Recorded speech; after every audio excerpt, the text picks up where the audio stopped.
მთელი სამი ზაფხული იქნებოდა აქ მიწა და ამის გამო რომ რაღაცა და დეპოში შემოვიდოდა პრინციპში აქ იმიტომ და ეს ტერიტორია აი ნახე მტკვართან შედარებით რამ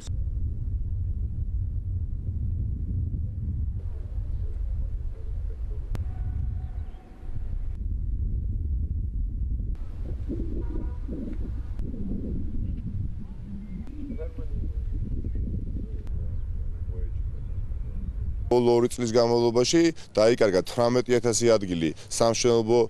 სფეროში და სამშენებლო სფეროში შემცირდა ბრუნვა 2 მილიარდი ლარით, რაც არის უდიდესი თანხა საქართველოსთვის და მე მიმაჩნია რომ დრო არის რომ ის პროექტები რაც წამოწყებული იყო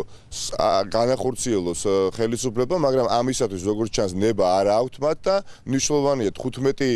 ივნისის მოახლოებული არჩევნები იმისათვის რომ ჩვენ გავიმარჯვოთ, ვინაიდან სხვაგვარად როგორც ჩანს ცენტრალური ხელისუფლება ამ პროექტების განხორციელებას არ აპირებს. ჩიქონაიას და ბაღნარის ქუჩის მოსახლეობას საკმაოდ დიდი მოლოდინი ჰქონდა ამ საწარმოს მშენებლობასთან დაკავშირებით. როგორც ვხედავთ, დღეს ეს პროექტი გაჩერებულია, აქ